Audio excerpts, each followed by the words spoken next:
What if I told you that the community of Sulphur Springs, Tennessee, located about 7 miles from Jonesboro, Tennessee, had a strange connection to the rock legend Meatloaf, who sadly passed away in January of 2022? But then what if I told you that this connection was due to one particular house in the area? And that house is known to locals as the Haunted House on the Hill. Welcome to Ghosts of Tennessee, and this is the Haunted House on the Hill. Have you ever been drawn to a house?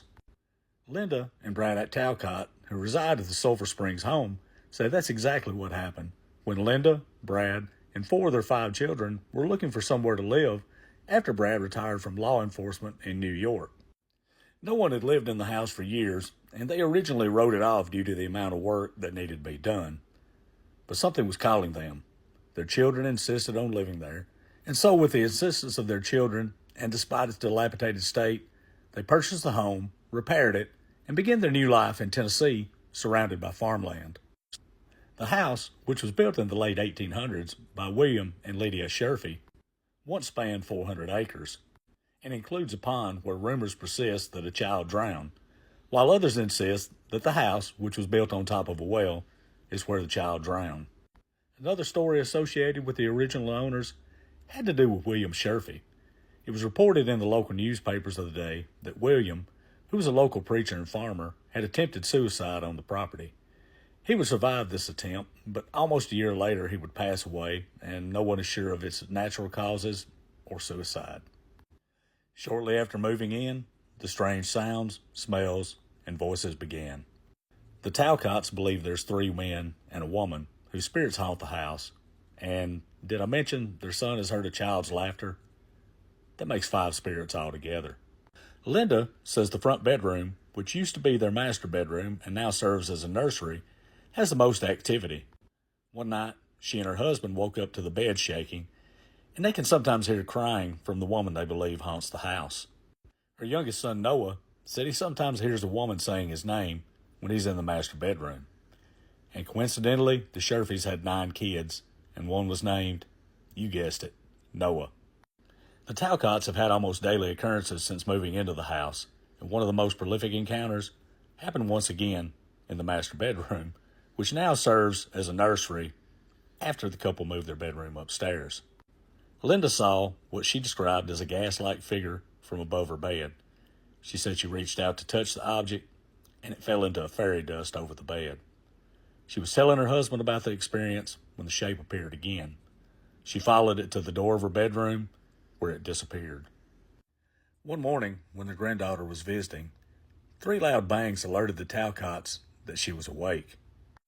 Their granddaughter was staying in the bedroom directly above their master bedroom, and Linda started up the stairs to check on her and heard the girl talking. She's sitting there on the bed, and she's looking off to the side, and she's talking to somebody, said Linda. She rushed in the room to find nothing out of place that could have caused the 3 loud bangs. Linda interrupted her and was like, honey, who are you talking to? Her granddaughter responded, Grandma, you. And that was the incident, Linda said, that drove her to contact a team of paranormal investigators who told her the spirits can impersonate living people. That was a little scary because she was talking to somebody and it wasn't me, Linda said. The paranormal team that Linda would contact was none other than the ghost hunters from TV. And on this investigation, they were accompanied by rock musician Meatloaf, who was a paranormal enthusiast and had been on previous investigations with the group. This, sadly, would be one of his last television appearances before his death. With the help of the team, Linda said the family was able to piece together that 2 of the spirits in the main house are a man from the 1920s and the woman who seems to haunt the bedroom. The couple said the ghost hunters team contacted another spirit that lives in the home's basement, which encases a defunct well. The same well that some people say a child drowned in. He's the one that doesn't want to be spoken to. He doesn't want anybody down there, and he made it perfectly clear with the ghost hunters team. I don't want to talk to you. The ghost hunters team walked away with numerous EVPs and encounters, and Meatloaf even had his own experience. Somebody's touching me. Somebody's touching my shoulder, Meatloaf said in one clip where he sits in a room with investigator Sherry Deboneghetti. Despite some of the more concerning incidents in their home, Linda said she and her husband don't regret their decision to move into a haunted home. We kept as much original stuff as we could, and we brought it back to the way it was, and I think they're happy here with that. It's not time for them to cross over, and I don't want to have them pushed out. If they're happy here, then we are. We just deal with it. So what would you do? Would you stay in a house despite the constant paranormal occurrences? Let me know what you think, and I hope you all enjoyed it.